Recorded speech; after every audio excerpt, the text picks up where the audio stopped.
This is the Louie Tee Network. In the lab room. 10 minutes or less. New York Jets. Welcome. You are in the lab room. I'm your host, Lou. Thank you for joining me. 10 minutes or less. New York Jets. Give me the clock, man. Let's go. So you look at the New York Jets, and wow. Season rewind. Let's go season rewind. I owe the Jets a very sincere apology. I really do, because last year I said that this Jets football team might be the worst team I've ever seen in my life in terms of assembled talent. I mean, I looked at this roster and I said, now I can guarantee you one thing. Rex Ryan is going to get this defense to play. That was irrefutable. You couldn't sit there and argue that. But I said, offensively, how are you going to score points? I mean, this defense is good, but they're not good enough to be the catalyst to win them football games. I just didn't see this team being able to put up enough points to win week in, week out. I thought this was a 4-win team max, okay? With the talent that was on this roster, I thought this was a 4-win team. I said I thought they were going to win 3 games, and I thought Rex Ryan was going to be fired. So those were my remarks about this team before the season started. So you look at the 2013 season and you look at how things unfolded. And for the first 9 weeks up until their bye, the Jets were a win one, lose one, win one, lose one, win one, lose one team. And they started with a win. So by the time they got to week 9, they were 5-4 on the season. And I thought that win against Tampa Bay with the personal foul at the end of the game that gave them a second chance to kick that field goal and win that football game was huge. I mean, that was, I think, the thing that changed the fortunes of their season. If they lose that first game of the season, they're probably a 6-10 team in 2013, maybe even 5-11. But because they got that win at the beginning, it gave them a little bit of confidence. They were able to be a team that found ways to win games. And even in that first 9 weeks of the season stretch, where they went 5-4, they beat some quality opponents. They beat the Saints. They beat the Patriots. They beat the Falcons on the road before we found out they were funky. So this Jets team, they weren't just beating, ho-hum opponents, sub-500 opponents. They were beating up some teams that you had to respect around the league. So they were 5-4, rating the hunt in the AFC East. And Rex Ryan let the cat out of the bag during the bye week. He said, hey, we're a win one, lose one football team, so we're on the bye week. I guess we're supposed to lose this week. Ha ha, very funny. You just told your secret. Now, the cat's out of the bag. You're in trouble. And because everyone knew their win one, lose one rhetoric and mentality, they lost 3 straight coming off the bye, put them at 5-7, and effectively eliminated them from playoff contention. Now, they weren't mathematically eliminated, but at 5-7, their only hope of getting in was going to be the wild card. And it was too much nonsense going around that wild card spot. But they had a shot, an outside shot, but it was a long shot. And they ended up finishing up the season at 8-8. Played some solid football down the stretch, including Week 17. Dolphins had to have it to make the postseason, and they go in and stomp a mud hole in the Dolphins in Miami. And I thought that effectively sealed it up for Rex Ryan being back. Woody Johnson comes to the locker room, informs the whole team in front of, Rex Ryan and the whole club. He's coming back, and it was a feel-good moment. Good for Rex. He deserved it. And like I said, I put my foot in my mouth last year. This team, I don't know how the hell they managed to get to 8-8. And all you can do is give credit where credit is due. And that credit needs to go to Rex Ryan and his coaching staff, because there was not a lot there. And they found a way to get the most out of this team, especially defensively. And that's Rex Ryan's calling card. If nothing else, they're going to be a good defensive football team. So now we fast forward to 2014. You look at this offseason, Jets got a little bit of money to play with. They've got over $20 million worth of cap space. That elevated cap ceiling is going to give them a little bit more breathing space. And I think they're going to make a couple of moves here and there, restructure a deal or two. It's going to give them a little bit of more flexibility in free agency. So this is a team that has some money to do some things, not like last year where they were really strapped for cash and struggling. They've got some money.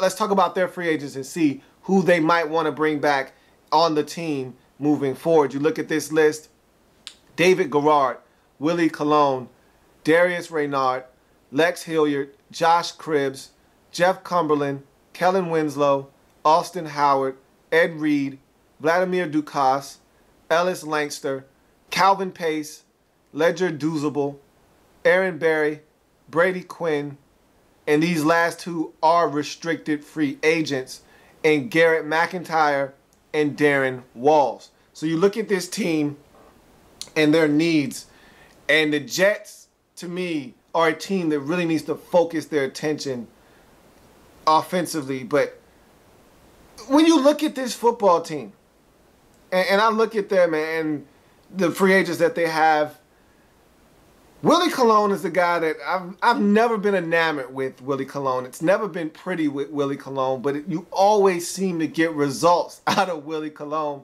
I thought this offensive line for the Jets played pretty well last season. I was surprised. A couple of mixed matched parts, and they came in and they played as a unit. Nick Mangold still hanging in there. So is DeBrickashaw Ferguson, and so those guys are the linchpins of this line. Winters came in, was solid, and so was a guy like Willie Colon. I think you need to bring Willie Colon back. I mean, you can always count on Willie Colon, it seems like. And like I said, it's never pretty, but it's effective. I think the Jets need to bring back Willie Colon again, even if it's on a one-year deal. Just bring Willie Colon back. Another position that has a couple of free agents up is tight end. Jeff Cumberland and Kellen Winslow Jr. both are free agents, and I think you need to bring both of those guys back. Neither one of these guys by themselves is a star as a playmaker, but both of these guys together give you solid numbers at that tight end position. If you want to go out and draft a tight end, that's fine, but these two guys right here, I feel like one's going to give you 30 catches, the other's going to give you 35 catches. That's 65 catches for about 650 to 700 yards. You'll take it and you'll move forward with that if you're the Jets. If you're looking for a standout playmaker, then you need to go in the draft and try to find somebody. But as of right now, these two guys are solid.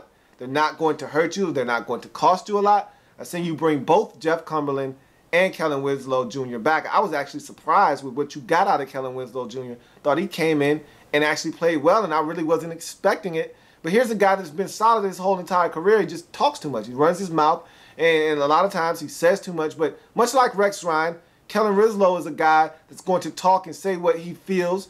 He's not going to mix any words, or he's not going to hold his tongue. If he has something on his mind, he's going to say it. And I think he fits right in with the Jets. And so he's a guy that I think you can bring back and do it relatively cheaply. So I think both of those tight ends should be back. At least one of them should be back with this Jets football team. You look at another guy that I think you can bring back. What about Ed Reed? I thought Ed Reed was done. When he came to New York in the middle of the season, I said, this guy is finished. He's washed up. But he came to the Jets, and it seemed like Rex Ryan was able to put him in some positions that allowed him to make some plays. Now, yeah, he gave up some plays, and he was out of position once or twice, but Ed Reed made plays for you on this defense, got you about 3 or 4 picks in the season. And so I'm not saying, I'm just saying, yeah, sniff around, put out a couple of feelers, see what Ed Reed feels like doing, see what the number is he's looking for. If he's being greedy, then you just tell Ed to take a walk, find some employment somewhere else. But if he's being reasonable and he still truly, genuinely wants to play football, you see what his temperature is, and maybe you can work something out with Ed Reed. He'll be there. No one else is going to snatch up Ed Reed, so if you want him, he'll be there for you in free agency. So you go from there to team needs, and you look at this Jets football team, and I think offensively that's where you really want to focus a lot of your attention. Quarterback, running back, wide receiver, and tight end. All these skill positions need to be addressed. I think quarterback, you like Geno, you don't love Geno. And I think that was the reason you weren't able to take that next step last year, is because Geno was your quarterback. I think you need a veteran.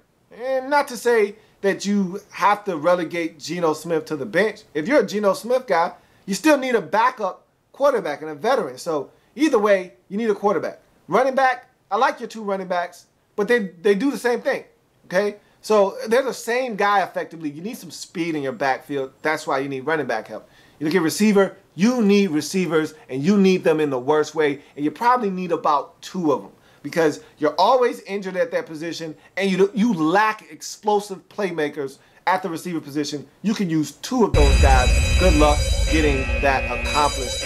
And also, tight end, I just talked about it. If you bring back both of those tight ends, then that's not really a glaring need, but if you don't bring those guys back or you only bring back one of them, then you definitely need some tight end help. And outside linebacker for me is one of those positions where I look at Calvin Pace, and that's a guy you probably could bring back as well, but I'm looking at Calvin Pace and I'm like, dude, are you really a 10-sack guy anymore? I mean, he got you 10 sacks last year, and I think a lot of that was predicated off of that monster defensive line the Jets had in front of them, really getting pressure on the quarterback. You had to really allocate so much of your attention on this defensive line that Calvin Pace was able to sneak in and get 10 sacks. Is he really a 10-sack guy? I'm not sure. I don't think it's going to cost you a lot to keep Calvin Pace around. He's a reliable, solid linebacker, but at 34 years old when next season starts, just don't know if you want Calvin Pace back or not. I have to think that Rex would like to have him back. But even with Calvin Pace back, Quentin Coples has been a disappointment, and I'm not sure that you don't need another outside linebacker anyhow, just in case you can't trust him. And I said Calvin Pace is 34. I mean, how much longer is he going to play? You could use an outside linebacker as well. You got some money to spend it wisely, but do your damage in the draft. That's where your money is. That's where you're going to make your hay if you're this Jets football team. Get you some young playmakers on the offensive side and spend your money defensively smart.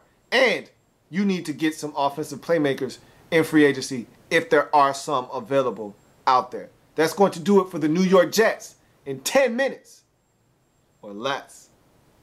10 minutes or less. Like the content? Want more? Sub up. In the lab room.